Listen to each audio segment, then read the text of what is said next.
ખેરાલુ પ્રજાપતિ સમાજવાડી ખાતે આમ આદમી પાર્ટીની સભા યોજાઈ તો આમ આદમી પાર્ટીના પ્રમુખ ઈશુદાન ગઢવીના અધ્યક્ષસ્થાને યોજાઈ હતી આ સભા। તો ખેરાલુ ખાતે મહેસાણા જિલ્લા સહિત 5 જિલ્લામાંથી લોકો ઉમટ્યા। ખેરાલુ શહેર પ્રમુખ જીગર બારોટ અને તાલુકા પ્રમુખ અભયરાજભાઈ ચૌધરીની ટીમે વ્યવસ્થા કરવામાં આવી હતી। તો ખેરાલુ ખાતે આન બાન અને શાનથી મંજૂરીથી સભા યોજાઈ હતી। પ્રમુખ ઈશુદાન ગઢવીનું ખેરાલુ શહેર અને તાલુકાના આગેવાનોએ હાર પહેરાવીને સ્વાગત કર્યું હતું। ખેડૂતોને લાભ અપાવવા અને ભાજપની કડદાગ પાર્ટી ગણાવીને જોરદાર પ્રવચન કરી લોકોને ઈશુદાન ગઢવીએ ખુશ કર્યા હતા। તો 2027માં ગુજરાતની સરકાર આમ આદમી પાર્ટીની બનશે તો ઘણા કાયદામાં ફેરફાર થવાની હાકલ કરી હતી। કલેક્ટર કે અધિકારીઓને સાહેબ કહેવાનું ટાળીને ખેડૂતો જ સાહેબ બનાવવાનું કામ આમ આદમી પાર્ટી કરશે। તો આમ આદમી પાર્ટીના પ્રમુખ ઈશુદાન ગઢવીએ કોંગ્રેસને ભાજપની બી ટીમ ગણાવી આકરા પ્રહારો કર્યા હતા। તો પ્રમુખ ઈશુદાન ગઢવીએ મીડિયા સમક્ષ સમગ્ર વિગતો આપી હતી। અમારી ગુજરાત જોડો જનસભામાં ખેરાલુ ખાતે એક સભાનું આયોજન હતું, જેમાં ખૂબ મોટી સંખ્યામાં લોકો આવ્યા હતા। આમ આદમી પાર્ટી એક ઉમ્મીદ બની ગઈ છે અને ઉત્તર ગુજરાતમાં પણ એપીએમસીઓમાં ખૂબ લૂંટ ચાલે છે, વિવિધ રીતે કડદા થાય છે। મંડળીઓમાં પણ કેટલાક સમાજના ખાસ કરીને મંડળીઓ છે, એમની મંડળીઓ રદ કરી દેવામાં આવે છે। આવી ઘણી બધી ફરિયાદો મળી।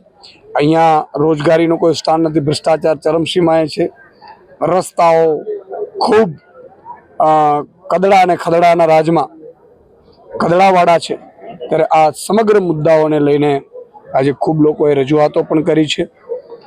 અમે વચન આપ્યું છે કે આગામી સમયમાં ઉત્તર ગુજરાતની તમામ એપીએમસીમાં અમારી ટીમ આવશે। હેલ્પલાઇન નંબર અમે જાહેર કર્યો છે, એના પોસ્ટરો લાગશે।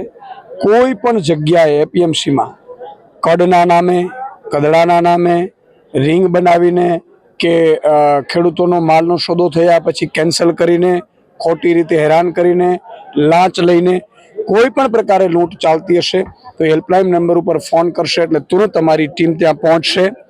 અમે ન માત્ર બોટાદ પરંતુ હવે નાની મોટી 400 એપીએમસીઓમાં અમે એલાન કર્યું છે કે ભાઈ અમારી ટીમો જશે, અમારી ટીમો બનશે અને અમારી ટીમો ખેડૂતો માટે લડશે। તો આ અંગે પણ અહીંયા ખેડૂતોને વાકેફ કરવામાં આવ્યા છે।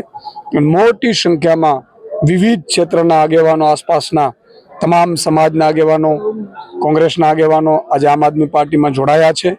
આમ આદમી પાર્ટી એ ગુજરાતની ઉમ્મીદ બની ગઈ છે। બધાને એક જ છે કે ભાઈ ગુજરાતમાં ભાજપને કોઈ હરાવી શકે એમ છે, ભાજપના કદડાને કોઈ કાઢી શકે એમ છે તો માત્ર આમ આદમી પાર્ટીને એના સૈનિકો છે। કોંગ્રેસે 30 વર્ષમાં ન કરી શકી એટલે કોંગ્રેસ ઉપરથી હવે ઉમ્મીદ ગઈ છે। હું કોંગ્રેસના અદના કાર્યકર્તાઓને કહેવા માંગુ છું, જે ઉત્તર ગુજરાતના છે, જે લોકો લડે છે મજબૂતાઈથી પણ એના મોટા નેતાઓ સેટિંગ કરી લે છે, રૂપિયાથી ખરીદાય છે, એમના ધંધાઓથી એ લોકો બિચારા પીડાઈ જાય છે અને પછી ભાજપના કહેવાથી ટિકિટો આપી દે છે।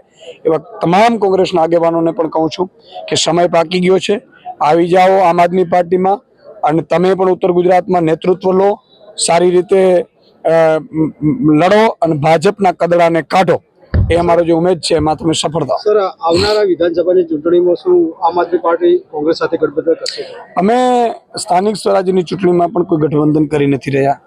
અમારું એક નેમ છે કે કોંગ્રેસે જે વિસાવદરમાં ચૂંટણીમાં ઉમેદવાર ઊભો રાખીને ભાજપની બી ટીમ તરીકે કામ કર્યું, એમણે ઉમેદવારને ભાજપના રૂપિયા વહેંચ્યા, એ પકડાયા, આ બધું આખા ગુજરાતમાં કોંગ્રેસના આગેવાનો અદના લોકોએ જોયા અને એટલે જ અમારી જનસભાઓમાં 1400 જેટલી જનસભા થઈ હમણાં 2 મહિનામાં, એમાં 10,000થી વધુ નાના મોટા કોંગ્રેસના કાર્યકર્તાઓ આ વિડીયો જોઈને અમારી સાથે જોડાયા છે। ભાઈ કોંગ્રેસ આવી છે, અમને હવે ખબર પડી। તો આગામી સ્થાનિક સ્વરાજ્યની ચૂંટણીઓમાં અમે નક્કી કર્યું છે કે 12,000 જેટલી સીટો છે, એ 12,000 સીટોમાં અમે ગામના, તાલુકાના, જિલ્લાના, મહોલ્લાના મજબૂત આગેવાન, સમાજના આગેવાન, સારા વ્યક્તિત્વ એને તૈયાર કરીને એને ટિકિટ આપીશું।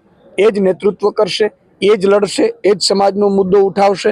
તમામ જ્ઞાતિ, જાતિ, ધર્મના લોકો એ પોતે જ આગેવાની કરશે। આમ આદમી પાર્ટી માત્ર નિમિત્ત બનવાની છે, અમે માત્ર ટિકિટ એને ફાળવીશું, મેન્ડેટ આપીશું, બાકી એ પોતે જ 12,000 જેટલા ઈશુદાનો તૈયાર થશે, જનતાને જાગૃત કરશે, જનતા માટે લડશે। ફારૂક મેમણ સાથે ચક્રવાત ન્યૂઝ, ખેરાલુ।